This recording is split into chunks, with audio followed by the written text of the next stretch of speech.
श्री राधा कृष्णाभ्या नमः। श्रीमद् भागवत महापुराण 10मो स्कंद 59मो अध्याय ભૌમાસુરનો ઉદ્ધાર અને 16,100 રાજકન્યાઓ સાથે ભગવાનના લગ્ન। રાજોવાચ તથા હતો ભગવતા ભૌમો યેન ચ તાસ્ત્રિયઃ નિરુદ્ધા એતદાચસ્વ વિક્રમં સાધન્વનઃ। રાજા પરીક્ષિતે પૂછ્યું, ભગવાન શ્રી કૃષ્ણે ભૌમાસુરને જેણે તે સ્ત્રીઓને કારાગૃહમાં પૂરી રાખી હતી શા માટે અને કઈ રીતે માર્યો?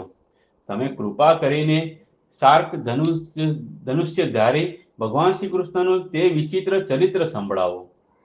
શ્રી સુખદેવજી કહે છે, પરીક્ષિત, ભૌમાસુરે વરુણનું છત્ર, માતા અદિતિના કુંડળ અને મેરુ પર્વત પર સ્થિત દેવતાઓનું મણિ પર્વત નામક સ્થાન છીનવી લીધું।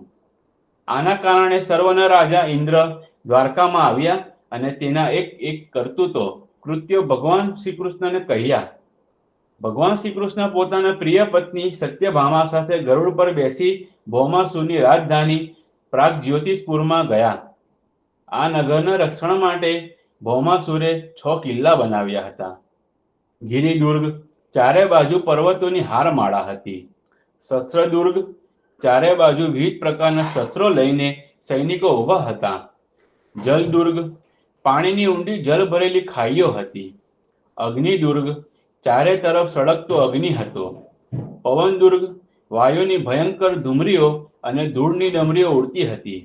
અને મૂરપાસ દુર્ગ હજારોની સંખ્યામાં મૂર દાનવના 10,000 દ્રઢ પાસની જાળ બિછાવેલી હતી। ભગવાન શ્રી કૃષ્ણે પોતાની ગદા દ્વારા ગિરિદુર્ગને ભેદી નાખ્યો અને શસ્ત્રોના મોરચાને બાણો વડે છિન્ન ભિન્ન કરી નાખ્યો। સુદર્શન ચક્ર દ્વારા અગ્નિ, જળ અને વાયુના કિલ્લાઓનો નાશ કરી નાખ્યો અને મૂર દૈત્યના ફાંસા પાસ કાપી તોડીને જુદા કરી દીધા। જે મોટા મોટા યંત્રો રાખેલા હતા તેમને તથા વીર પુરુષોના હૃદયોને શંખના દ્વારા ચીરી નાખ્યા અને નગરના કિલ્લાને ગદાધર ભગવાને પોતાની ભારે ગદાથી તોડી નાખ્યો। ભગવાનના 5 જન્ય શંખનો ધ્વનિ પ્રલયકાળના વીજળીના કડાકા જેવો મહાભયંકર હતો। તે સાંભળીને 5 મસ્તકો વાળો અને ખાઈના જલમાં સૂતેલો મૂર દૈત્ય તે જળમાંથી જાગ્યો। તે દૈત્ય પ્રલયકાળના સૂર્ય અને અગ્નિ જેવો પ્રચંડ તેજસ્વી હતો। તે એટલો ભયંકર હતો કે તેની તરફ આંખ ખોલીને જોવું પણ અશક્ય હતું। તેણે ત્રિશૂળ ઉઠાવ્યો અને 5 મુખોને પહોળા કરીને જાણે ત્રિલોકને ગળી જતો હોય તેમ સર્પ જેમ ગરુડ સામે ધસે તેમ તે શ્રી કૃષ્ણ સામે દોડ્યો। તેણે પોતાના ત્રિશૂળને ખૂબ વેગથી ઘુમાવીને ગરુડજી ઉપર ફેંક્યું અને પછી પોતાના 5 મુખોથી ભયંકર ગર્જના કરવા લાગ્યો। તેના સિંહનાદનો ઘોર અવાજ પૃથ્વી, આકાશ, પાતાળ અને 10 દિશાઓમાં ફેલાઈને પૂરા બ્રહ્માંડમાં વ્યાપી ગયો। ભગવાન કૃષ્ણે જોયું કે મૂર દૈત્યનું ત્રિશૂળ બહુ વેગપૂર્વક ગરુડ તરફ આવી રહ્યું છે ત્યારે તેમણે પોતાનું હસ્ત કૌશલ દેખાડતા ઝડપથી 2 બાણ છોડ્યા, જેનાથી તે ત્રિશૂળના 3 ટુકડા થઈ ગયા। તેની સાથે સાથે મૂર દૈત્યના મુખમાં પણ ભગવાને ઘણા બાણ માર્યા। તેથી તેણે અત્યંત ક્રોધિત થઈને ભગવાન પર પોતાની ગદા ફેંકી, પરંતુ ભગવાન શ્રી કૃષ્ણે પોતાની ગદાના પ્રહારથી મૂર દૈત્યની ગદાના પોતાની પાસે આવતા પહેલા જ હજારો ટુકડા કરી નાખ્યા। હવે તે અસ્ત્રહીન થઈ જતા પોતાની ભુજાઓ ફેલાવીને શ્રી કૃષ્ણ તરફ દોડ્યો ત્યારે ભગવાને સહેજમાં જ પોતાના ચક્ર દ્વારા તેના 5 માથા ઉતારી લીધા। માથા છેદાતા તેનું પ્રાણપંખેરું ઉડી ગયું અને જેમ વજ્રથી શિખર કપાઈને સમુદ્રમાં પડે તેમ તે જલમાં પડી ગયો। મૂર દૈત્યને 7 પુત્રો હતા, તામ્ર, અંતરિક્ષ, શ્રવણ, વિભાવસુ, વસુ, નભસ્વાન અને અરુણ। તે બધા પિતાના મૃત્યુથી અત્યંત વ્યાકુળ થઈને ક્રોધાયમાન થયા અને પિતાના મૃત્યુનો બદલો લેવા પીઠ નામના સેનાપતિને આગળ કરી ભૌમાસુરના આદેશથી શ્રી કૃષ્ણ ઉપર ચડી આવ્યા। તેઓ ત્યાં આવીને ક્રોધપૂર્વક ભગવાન શ્રી કૃષ્ણ ઉપર બાણ, તલવાર, ગદા, શક્તિ, વૃષ્ટિ અને ત્રિશૂળ વગેરે પ્રચંડ શસ્ત્રોની વર્ષા કરવા લાગ્યા। પરીક્ષિત, ભગવાનની શક્તિ અમોઘ અને અનંત છે। તેમણે પોતાના બાણોથી તેમના કરોડો શસ્ત્રોના તલ તલ જેવા ટુકડા કરીને કાપી નાખ્યા. ભગવાનના શસ્ત્ર પ્રહારથી સેનાપતિ પીઠ અને તેના સાથી દૈત્યોના માથા, સાથળો, ભુજાઓ, પગ અને કવચ કપાઈ ગયા અને તે બધાને ભગવાને યમ સદન પહોંચાડી દીધા. જ્યારે પૃથ્વીના પુત્ર નરકાસુરે ભૌમાસુરે જોયું કે ભગવાન શ્રી કૃષ્ણના ચક્ર અને બાણોથી અમારી સેના અને સેનાપતિઓનો સંહાર થઈ ગયો, ત્યારે તેને અસહ્ય ક્રોધ થયો. તે સમુદ્ર કિનારે પેદા થયેલ અનેક મદમસ્ત હાથીઓની સેના લઈને નગરની બહાર નીકળ્યો. તેણે જોયું કે ભગવાન શ્રી કૃષ્ણ પોતાની પત્ની સાથે આકાશમાં ગરુડ પર બેઠેલા, જેમ સૂર્ય ઉપર વીજળી સાથેના વર્ષાકાળના શ્યામ મેઘ શોભી રહ્યા હોય તેવા શોભી રહ્યા છે. ભૌમાસુરે સ્વયં ભગવાન ઉપર શતગ્નિ નામની શક્તિ છોડી અને તેના બધા સૈનિકોએ પણ એકી સાથે તેમના પર પોતપોતાના અસ્ત્ર શસ્ત્ર છોડ્યા. હવે ભગવાન શ્રી કૃષ્ણ પણ વિચિત્ર વિચિત્ર પાંખોવાળા તીક્ષ્ણ બાણ છોડવા લાગ્યા. એના કારણે તે જ વખતે ભૌમાસુરના સૈનિકોના માથા, ભુજાઓ, સાથળો અને ધડ કપાઈ કપાઈને પડવા લાગ્યા. હાથી અને ઘોડા પણ મરવા લાગ્યા. પરીક્ષિત, ભૌમાસુરના સૈનિકોએ ભગવાન પર જે અસ્ત્ર શસ્ત્ર ચલાવ્યા હતા તે બધાને ભગવાને પોતાના તીક્ષ્ણ બાણોથી કાપી નાખ્યા. તે સમયે ભગવાન શ્રી કૃષ્ણ ગરુડજી પર બેઠા હતા અને ગરુડજી પોતાની પાંખોથી હાથીઓને મારી રહ્યા હતા. તેમની ચાંચ, પાંખો અને પંજાના મારથી હાથીઓ બહુ વ્યાકુળ થઈ ગયા અને બધા દુઃખી થઈને યુદ્ધ ભૂમિમાંથી નાસીને નગરમાં ઘૂસી ગયા. હવે ત્યાં માત્ર ભૌમાસુર એકલો જ લડી રહ્યો હતો. જ્યારે તેણે જોયું કે ગરુડના મારથી વ્યાકુળ થઈને મારી સેના ભાગી રહી છે, ત્યારે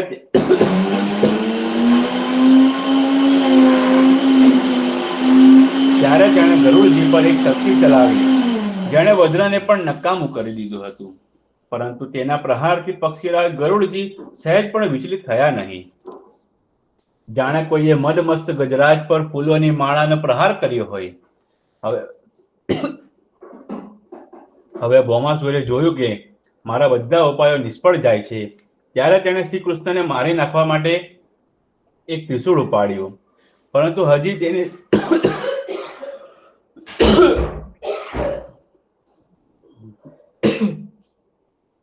હજુ તેને તે છોડી પણ શક્યો ન હતો. ત્યારે ભગવાન શ્રી કૃષ્ણે તીક્ષ્ણ ધારવાળા ચક્રથી હાથી પર બેઠેલા ભૌમાસુરનું મસ્તક છેદી નાખ્યું. તેનું ઝગમગતું મસ્તક કુંડળો અને સુંદર કિરીટ સાથે પૃથ્વી પર પડી ગયું. તે જોઈને ભૌમાસુરના સગન સંબંધીઓ અરે રે પોગારી ઉઠ્યા. ઋષિઓ સાધુ સાધુ કહેવા લાગ્યા અને દેવતાઓ ભગવાન પર પુષ્પોની વૃષ્ટિ કરતા રહીને સ્તુતિ કરવા લાગ્યા. હવે પૃથ્વી દેવી ભગવાન પાસે આવ્યા. તેમણે ભગવાન શ્રી કૃષ્ણના ગળામાં વૈજયંતીની સાથે વનમાળા પહેરાવીને અદિતિ માતાના અતિશય ઉજ્જવળ કુંડળો, વરુણદેવનું છત્ર અને એક મોટો મણિ તેમને આપ્યો. રાજન, ત્યાર પછી પૃથ્વી દેવી મોટા મોટા દેવતાઓ દ્વારા પૂજાયેલા વિશ્વેશ્વર ભગવાન શ્રી કૃષ્ણને પ્રણામ કરીને હાથ જોડીને ભક્તિભાવયુક્ત હૃદયે તેમની સ્તુતિ કરવા લાગ્યા. પૃથ્વી દેવીએ કહ્યું, શંખ ચક્ર ગદાધારી વિશ્વેશ્વર, હું આપને નમસ્કાર કરું છું. પરમાત્મન, આપ પોતાના ભક્તોની ઈચ્છા પૂરી કરવા માટે સ્વરૂપ ધારણ કરો છો. પ્રભુ, આપને નમસ્કાર કરું છું. પ્રભુ, આપની નાભીમાંથી કમળ પ્રગટ થયું છે. આપ કમળની માળા ધારણ કરો છો. આપના નેત્રો કમળ જેવા ખીલેલા અને શાંતિદાયક છે. આપના ચરણ કમળ જેવા કોમળ અને ભક્તોના હૃદયને શીતળ કરનારા છે. હું આપને નમસ્કાર કરું છું. આપ સમગ્ર ઐશ્વર્ય, ધર્મ, યશ, સંપત્તિ, જ્ઞાન અને વૈરાગ્યના આશ્રય છો. હું આપને નમસ્કાર કરું છું. આપ સર્વવ્યાપક હોવા છતાં પણ સ્વયં વસુદેવ નંદન રૂપે પ્રગટ થયા છો. હું આપને નમસ્કાર કરું છું. આપ જ પુરાણ પુરુષ છો અને સમસ્ત કારણોને પણ પરમ કારણ છો. આપ સ્વયં પૂર્ણ જ્ઞાન સ્વરૂપ છો. હું આપને નમસ્કાર કરું છું. આપ સ્વયં અજન્મા છો, પરંતુ આ જગતના જન્મદાતા આપ જ છો. આપ જ અનંત શક્તિઓના આશય બ્રહ્મ છો જગતનું જે કંઈ પણ કાર્ય કારણમય રૂપ છે, તે જેટલા પણ પ્રાણી અથવા અપ્રાણી છે, બધા જ આપના સ્વરૂપ છે. હે પરમાત્મન, આપના ચરણોમાં મારા વારંવાર નમસ્કાર હો. પ્રભુ, જ્યારે આપ જગતની રચના કરવા ઈચ્છો છો, ત્યારે કાંઈક કરવામાં તત્પર ઉત્કલ રજોગુણનું, અને જ્યારે તેનો પ્રલય કરવા ઈચ્છો છો ત્યારે તમો ગુણનું, તથા જ્યારે તેનું પાલન કરવા ઈચ્છો છો ત્યારે ઉત્કટ સત્વગુણનું સર્જન કરો છો.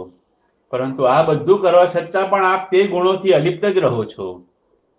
જગતપતિ, આપ સ્વયં પ્રકૃતિ, પુરુષ અને બંનેના સંયોગ વિયોગના હેતુ કાળ છો, તથા તે ત્રણેયથી પણ છો.